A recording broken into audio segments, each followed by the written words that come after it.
So welcome back again. चलिए next topic करते हैं, payback period method. Payback period method shows liquidity position, liquidity position को show करता है। अब इससे तो समझ आएगा नहीं, आगे पढ़ते हैं। तो पेबैक पीरियड मेथड को मैंने पीपी मेथड नाम दिया है। So PP is a defined as a number of years required to recover the original cash investment, कि आपने जितना इन्वेस्ट करा है ना, आपका ओरिजिनल कैश, उसको रिकवर होने में कितने साल लग जाएंगे, वो जो ईयर, वो जो टाइम पीरियड होगा, दैट इज़ पेबैक पीरियड। ठीक है, आपने जितना इन्वेस्ट करा है उसको रिकवर करने में जितना टाइम पीरियड लगता है, that is called your payback period. यानी it calculates how long it will take to recoup an investment. चलिए इसको थोड़ा सा समझने की कोशिश करते हैं। मान लेते हैं कि आपने 10,000 रुपीज़ इन्वेस्ट करे हैं। ठीक है, तो हर साल आपको कुछ ना कुछ इस पे रिटर्न मिलेगी। कभी 2,000 मिली है ना, फिक्स भी हो सकती है वो रिटर्न, और घट बढ़ भी सकती है ना। कभी 3,000 मिली, तो उसको मान लो 2,000 आपको हर साल मिल रही है, तो 10,000 पे आपको 2,000 जो है वो हर साल रिटर्न मिल रही है। दैट मीन्स आप ये बोल सकते हो कि 5 ईयर्स में वो आपका हो जाएगा क्लियर, है ना। 5 ईयर्स में वो आपका रिकवर हो जाएगा। तो वो जो 5 ईयर्स होगा वो आपका पेबैक पीरियड होगा। ठीक है, वैसे तो समझ आ गया होगा, लेकिन फिर भी अगर आप इनकी तरह सोच रहे हैं और अगर आपको डाउट है कि समझ नहीं आया, तो फिर आगे देखिए। जो चीज़ मैंने अभी समझाई है ना, उसी को दोबारा से एक्सप्लेन कर देते हैं एक बार, कि ये है हमारा इन्वेस्टर जिसको इन्वेस्ट करना है। ठीक है, तो इसने इन्वेस्ट करा 1,00,000 रुपीज़, और हर साल इसको कैश फ्लो कितना हो रहा है, 20,000 कैश फ्लो हो रहा है। तो पेबैक पीरियड कैसे निकाला, ऊपर इन्वेस्टमेंट, नीचे जो कैश फ्लो हो रहा है वो डिवाइड कर दिया, डिवाइड करा तो निकला 5 ईयर्स। तो 5 ईयर्स क्या हुआ इसका पेबैक पीरियड मेथड। वही चीज़ जो मैंने अभी सिंपल भाषा में समझाई थी, उसी को मैंने प्रैक्टिकली फॉलो कर दिया। लेकिन अगर मान लो इसके पास दूसरा ऑप्शन भी है कि इन्वेस्ट करेगा ये इतना ही, है ना, 1,00,000 इन्वेस्ट करेगा, लेकिन उसका ईयरली कैश फ्लो 20,000 की जगह अगर 10,000 हो, तो फिर कितना होगा पेबैक पीरियड, तो 10 ईयर्स हो जाएगा पेबैक पीरियड। अब इन दोनों में से अगर चूज करना हो तो दिक्कत हो जाएगी भाई उसको। अच्छा ठीक है, लेकिन इसमें एक चीज़ और इम्पॉर्टेंट है, वो है स्टैंडर्ड टाइम। कि भाई जब इसने ये इन्वेस्ट करा था, तो इसने सोचा था कि भाई मेरे को लगभग लगभग इतनी अमाउंट मिल जाएगी इस पे हर साल। मतलब कंफर्म नहीं था कि 20,000 मिलेंगी, लेकिन इसने मन में सोचा होगा कि हाँ इतनी मिल जाएगी, और 6 साल के अंदर अंदर तो मैं अपने 1,00,000 रुपए को रिकवर कर लूँगा, ऐसा इसने सोचा था।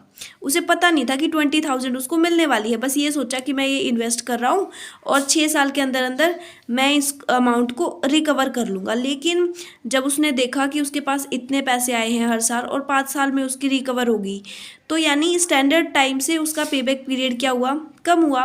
लेकिन अगर वो सेकंड ऑप्शन चूज़ करता, तो उसने सोचा था कि भाई इतनी अमाउंट है और मैं उसको 8 ईयर्स में कवर कर लूँगा। मान लो सेकंड ऑप्शन के टाइम उसने सोचा कि मैं 8 ईयर्स में कवर कर लूँगा, लेकिन उसको कवर करने में उसको 10 ईयर्स लग गए। यानी इस बार स्टैंडर्ड टाइम पेबैक पीरियड से कम है। तो इन दो सिचुएशन में, जब स्टैंडर्ड टाइम पेबैक पीरियड से ज़्यादा हो और जब स्टैंडर्ड टाइम पेबैक पीरियड से कम हो, क्या होता है। सो जब उल्टा लिख दिया मैंने, जब पेबैक पीरियड स्टैंडर्ड टाइम से कम हो, यानी पेबैक पीरियड आपका था 5 ईयर्स, फर्स्ट ऑप्शन जो आपका था स्टैंडर्ड टाइम था आपका 6 ईयर, यानी आपने सोचा था कि 6 साल में मैं रिकवर करूंगा, लेकिन आपने 5 साल में रिकवर कर लिया 5 ईयर्स में, तो आप ऐसे प्रोजेक्ट को एक्सेप्ट कर लोगे, राइट। ओके, और अगर पेबैक पीरियड ज़्यादा है, जैसे कि यहाँ पे पेबैक पीरियड है आपका 10 ईयर्स और स्टैंडर्ड टाइम आपका है एक सेकेंड 8 ईयर्स, तो यहाँ पे क्योंकि स्टैंडर्ड टाइम आपने सोचा तो था कि 8 साल में कर लोगे रिकवर, लेकिन हो नहीं पाया, 10 ईयर्स में हुआ, तो ऐसे प्रोजेक्ट को आप रिजेक्ट कर दोगे।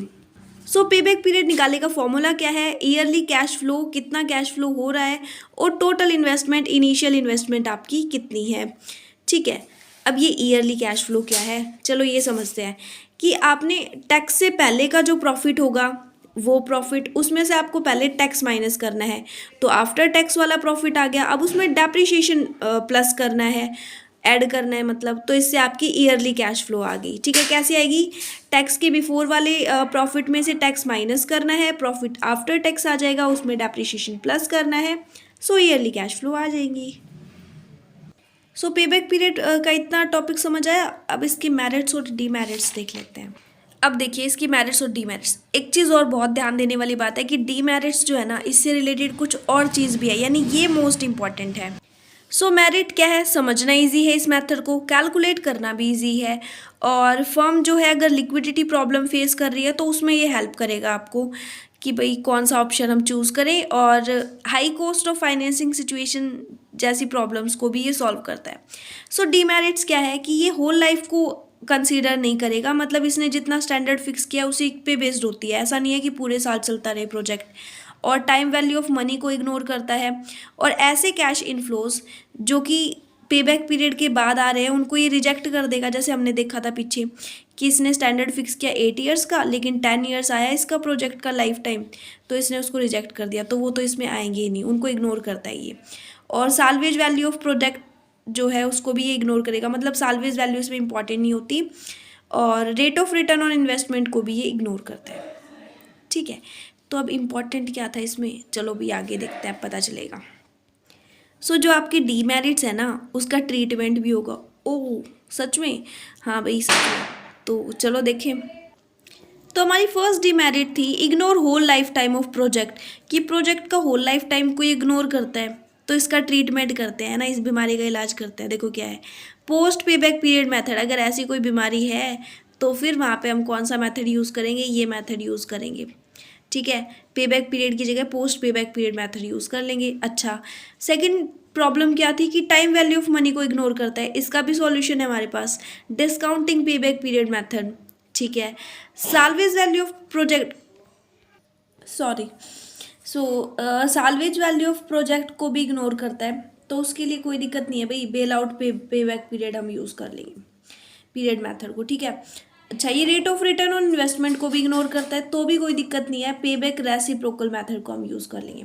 तो यानी सारी प्रॉब्लम्स के सारे सॉल्यूशन मिलके। अब ये सैड सैड शक्ल मत बनाओ, अब हंस दो थोड़ी दिक्कत होगी, चलो कोई नहीं। तो आपको ये टॉपिक समझ आ गया होगा, पेबैक पीरियड वाला। सो मिलते हैं नेक्स्ट टॉपिक के साथ नेक्स्ट वीडियो में, तब तक के लिए थैंक यू सो मच।